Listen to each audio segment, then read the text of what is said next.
Nous allons parler maintenant du brocoli. Le brocoli, ce mal-aimé, ce méconnu, eh bien vous avez tort. Si vous êtes un peu réticent à consommer le brocoli, Christelle Balesrero va vous convaincre ça serait pas mal d'en manger un peu plus, notamment pour limiter le diabète. Regardez, vous allez tout savoir et vous mangerez beaucoup plus de brocoli après. Dans la famille des fruits et légumes protecteurs, la star des stars, c'est certainement le brocoli. C'est un aliment santé par excellence.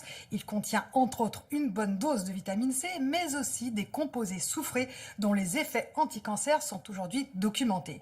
Une nouvelle étude suédoise va un peu plus loin puisqu'elle suggère que ces derniers pourraient aussi limiter le risque de développer un diabète.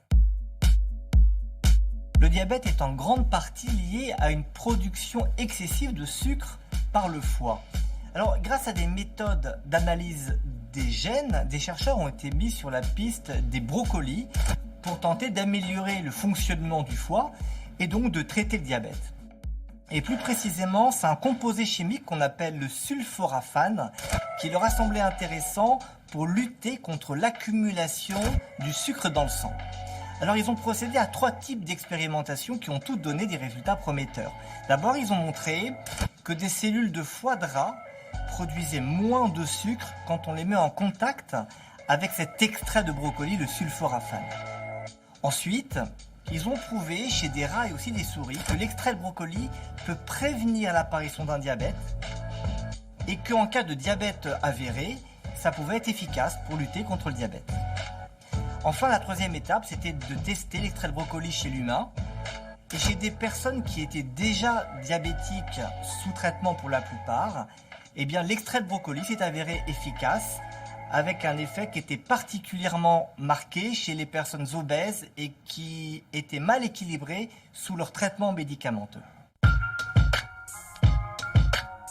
Pour consommer la quantité de sulforaphane à hauteur de ce qui a été utilisé dans cette étude, il faudrait consommer 4 voire 5 kg de brocoli par jour.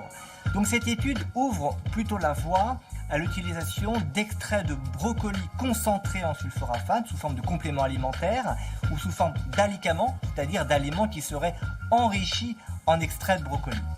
En pratique aujourd'hui, ce qu'on peut dire, c'est que consommer des brocolis, c'est quelque chose d'utile, d'efficace, non seulement peut-être pour prévenir le diabète, mais également pour l'ensemble des maladies chroniques, notamment pour les cancers, pour lesquels on a beaucoup d'arguments en faveur de la prévention de cette maladie chronique.